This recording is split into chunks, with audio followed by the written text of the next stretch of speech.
हरि भक्तन की, श्री वृंदावन धाम की, सतगुरुदेव भगवान की। नेहा वर्मा जी, राधे राधे महाराज जी। महाराज जी, सांसारिक सुख से मन क्षणिक रूप से प्रसन्न होता है। गुरु जी, ऐसा क्या करें कि मन हर समय प्रसन्न चित्त रहे? हाँ, भगवान से। ब्रह्म भूता प्रसन्नात्मा न शोचति न कांक्षति, समाः सर्वेषु भूतेषु मद भक्तिम लभते पराम।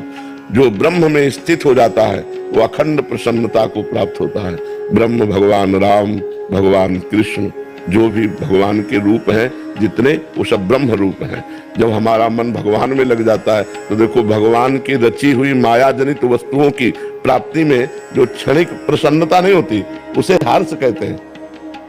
प्रसन्नता नहीं होती उसे हर्ष कहते हैं। जैसे हमारा कोई रिश्तेदार मिला या हमारी कोई प्रिय वस्तु मिल गई, नई गाड़ी आ गई या कुछ भी, तो उसमें एक हर्ष होता है। वो ये द्वंद्व है। गाड़ी मिली, एक्सीडेंट हो गया, अब शोक होगा। व्यक्ति मिला, वो बिछुड़ गया, शोक होगा। वस्तु मिली, वो नष्ट हो गई, शोक होगा। हर्ष का परिणाम शोक है और प्रसन्नता अखंड होती है। वो केवल भगवान से प्राप्त होती है, वो वस्तुओं से नहीं प्राप्त होती। वस्तुओं में प्रसन्नता नहीं है, वस्तुओं में आनंद नहीं, वस्तुओं में हर्ष है, उल्लास है, और ये नष्ट होने वाला होता है। बड़े आनंदित होकर के गाड़ी खरीदी और खूब घूमने जा रहे तो एक्सीडेंट हो गया, अब शोक में बदल गया। लेकिन भगवान से प्यार किया तो भगवान अविनाशी है, भगवान सच्चिदानंद है। वास्तविक प्रसन्नता भगवान से मिलती है। भगवान से यदि संबंध नहीं है तो कितने लोग हमारे पास आकर प्रश्न कर चुके कि हमारे पास संसार का सब कुछ है लेकिन मुझे शांति नहीं है। तो जो विश्राम मिलना चाहिए वो नहीं है, तो वो संसारिक भोगों में तो है नहीं, वो तो भगवान में मिलेगा। जितना नाम जप करोगे उतना ही प्रसन्न रहोगे, चाहे जैसी परिस्थिति हो। यदि भगवान का भजन नहीं है तो जीवन में प्रसन्नता नहीं आ सकती है, पक्की बात समझ लो। आजकल बहुत लोग डिप्रेशन में जा रहे हैं, अधिकतर लोग डिप्रेशन में जा रहे हैं। क्यों? क्योंकि भगवान का भरोसा नहीं, भगवान का बल नहीं, भगवान का भजन नहीं, गंदा खान पान, गंदा चिंतन, और इतना नकारात्मक चिंतन हो गया कि वो भयभीत बने। डिप्रेशन वाला आदमी हर समय भयभीत रहता है, वो कल्पना कर करके परेशान रहता है। इसलिए हमें लगता है कि हम ओवर थिंकिंग से बचने के लिए, डिप्रेशन से बचने के लिए, अशांति, भय, दुख से बचने के लिए भगवान का आश्रय लें और भगवान का नाम जप खूब करें, भगवान की कथाएं सुने और भगवान की सेवा करें। घर में ठाकुर जी जरूर विराजमान होना चाहिए। सबको अपने घर में ठाकुर जी विराजमान करने चाहिए, भगवान विराजमान करने, थोड़ी देर उनकी पूजा करनी चाहिए, थोड़ी देर उनको सामने कीर्तन करना चाहिए, उनकी दंडवत करनी चाहिए। एक बार भगवान कृष्ण को प्रणाम करने से 10 अश्वमेध यज्ञ का फल प्राप्त होता है। 10 अश्वमेध यज्ञ का फल प्राप्त होने वाले को पुनर्जन्म होगा, क्योंकि पुण्य नष्ट होंगे लेकिन कृष्ण प्रणामी न पुनर्भवाय। जो भगवान कृष्ण को प्रणाम करता है, महाभारत में लिखा हुआ है, एकोपि कृष्ण कृता प्रणामो दशाश्वमेधा व्रतेन तुल्या, दशाश्वमेधि पुनरेपि जन्मो कृष्ण प्रणामी न पुनर्भवाय। 10 अश्वमेध यज्ञ का फल प्राप्त होता है साष्टांग दंडवत करने से भगवान को। 10 अश्वमेध यज्ञ वाला स्वर्ग में पुण्य भोग कर पुनः जन्म लेगा, लेकिन भगवान को प्रणाम करने वाला पुनर्जन्म नहीं लेगा। तो अपने घर में ठाकुर जी विराजमान करे, उनको भोग लगावे, उनकी आरती करे, कीर्तन करे, उनके सामने नाचते, उनके सामने दंडवत करे, हाथ जोड़कर प्रार्थना करे, अभी मंगल हो जाए, अभी आनंद हो जाए। तो घर में तो टीवी लगाए हैं, पर इधर उधर की बातें देखते हैं, मन को प्रभु में लगाना नहीं तो भी अशांति नहीं तो और क्या। अब जिसको देखो मोबाइल में लगा रहता है, जिसको देखो मोबाइल में लगा रहता है। 1 मिनट भी मोबाइल से अलग रहना पसंद नहीं है कि शांति से बैठकर भगवान का चिंतन कर रहे हैं, शास्त्रों का स्वाध्याय कर रहे हैं, ठाकुर जी की सेवा कर रहे हैं। मोबाइल में इतनी प्रीति हो गई कि अगर ठाकुर सेवा होगी तो बगल में रखा रहेगा वो, और वो कुन्न कुन्न करता ही रहता है। तो मन एकाग्र नहीं हो पाता ना ठाकुर सेवा में ना भजन में। तो देखो किसका मैसेज आया, देखो किसका। तो इसलिए नाम जप करो, भगवान की सेवा करो। जयदीप सिंह जी, सूरत से। राधे राधे महाराज जी। महाराज जी, आपके चरणों में कोटि कोटि दंडवत प्रणाम। महाराज जी, श्री जी की कृपा से गुरुदेव आपको सुनने के बाद जीवन में बहुत परिवर्तन आया। महाराज जी, मेरा सवाल है कि शास्त्रों में लिखा है कि कलयुग में मानसिक पाप का फल नहीं मिलता या पाप नहीं माना जाता, तो ये दुष्ट मन मानसिक पाप करवाता है महाराज जी, और बोलता है कि ये पाप कर्म तो है नहीं है। मैंने आपके साथ, लेकिन उससे मन गंदा तो होता है ना। जब हम गलत चिंतन करते हैं तो उसका दंड तो हमें नहीं मिलेगा, लेकिन हमारा मन गलत संस्कार से युक्त हो रहा है, गंदा हो रहा है, मलिन हो रहा है। फिर उसके द्वारा जो संकल्प बनेगा उस क्रिया को तुम रोक नहीं पाओगे। जब हम गलत चिंतन करते हैं तो हमारे अंदर उसके भोगने की इच्छा प्रकट होती है।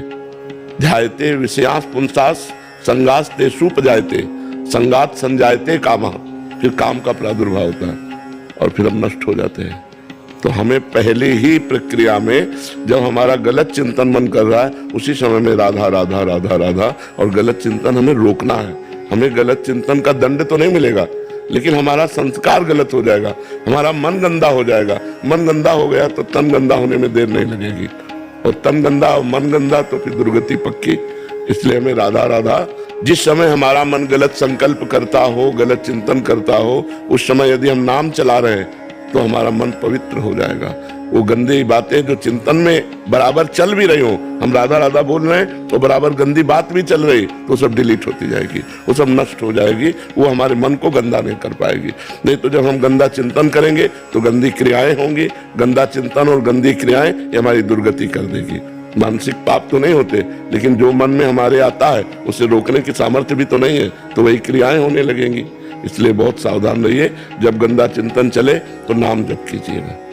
मितुल जी गुजरात से। श्री हरिवंश महाराज जी। महाराज जी, हमने अक्सर सुनते हैं कि सच्चा वैराग्य मन को सभी प्रकार के बंधनों से मुक्त करता है, पर क्या यह संभव है कि कभी कभी किसी व्यक्ति में एक प्रकार का अकारण भय उत्पन्न हो जाए जो उसे वैराग्य की ओर प्रेरित करे, लेकिन वो वैराग्य प्रेम या समझ से ना होकर केवल संसार के प्रति एक नकारात्मक प्रतिक्रिया हो? यदि ऐसा है तो इस भय जनित वैराग्य की प्रेम जनित वैराग्य में कैसे परिवर्तित किया जाए ताकि हमारे केवल भय का परिणाम ना होकर भगवत प्रेम की स्वाभाविक अभिव्यक्ति बने? इसमें नवधा भक्ति सहायक होगी। किसका प्रश्न है? इसमें नवधा भक्ति सहायक होगी। भगवान के परम पावन चरित्रों का श्रवण कथन, भगवान का नाम कीर्तन, भगवान का नाम जप, भगवत भाव से सबको सुख पहुंचाना। देखो, किस बात से वैराग्य लेना है ये बात समझना है। गलत आचरण जो पाप है बस उससे हटना है। हमें पानी पीना है, हमें अन्न पाना है, हमें कपड़ा पहनना है, हमें समाज में रहना है, हमें समाज के व्यवहार से युक्त रहना है, जीना है। अच्छा, मान लो जैसे कह दो आपकी बैरागी होकर बाबा जी, हम तो बचपन से हैं, आना पड़ा ना समाज में। जाने के पहले यहाँ से भगवान ने कि तुम्हें जो कुछ प्राप्त हुआ समाज को दीजिए और फिर आइए। तो समाज का स्वरूप भगवान का स्वरूप है, ये सब भगवत स्वरूप है। अगर हम इनसे नकारात्मक भाव रखेंगे तो हमें भगवान की प्राप्ति नहीं होगी। मैं सेवक सचराचर रूप स्वामी भगवंत, मेरा आराध्य देव सब रूपों में विराजमान, मैं सेवक हूं, ऐसी भावना से यदि चला जाए तो वैराग्य अपने आप शुद्ध भगवत प्रेम प्रकट कर देगा।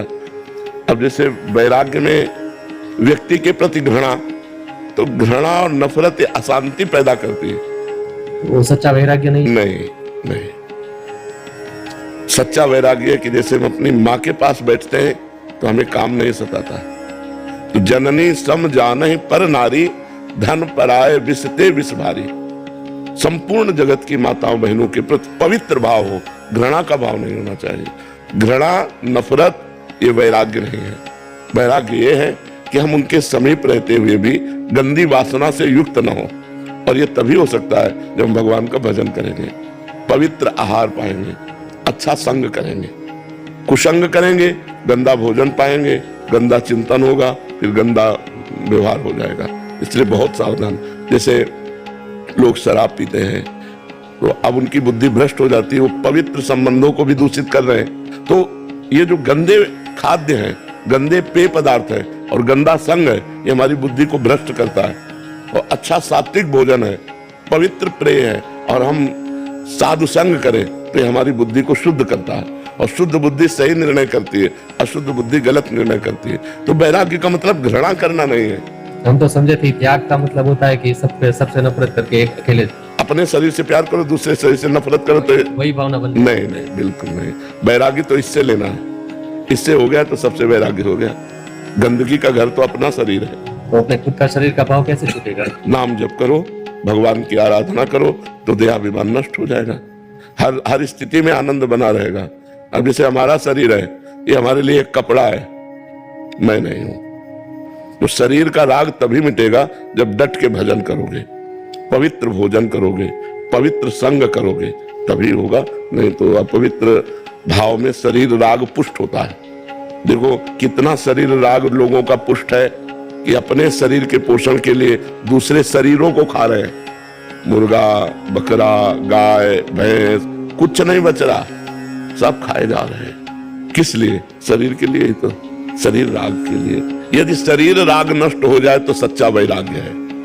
दूसरों से वैराग्य करना तो सरल है, लेकिन अपने शरीर से वैराग्य करना सही वैराग्य है। फिर मन सहज अपनी प्रेम प्रीति में लग जाता है। हाँ, भगवान का भजन, खूब नाम जप करो, भगवत आराधना करो, बस पवित्र भोजन होना चाहिए। जैसा जाए अन्न वैसा बने मन, और जैसा पियो पानी वैसी बने वाणी। हाँ, देखो ना, शराब पीते तो वाणी बदल जाती है कि नहीं बदल जाती है? तो इसलिए खान पान सही रखो।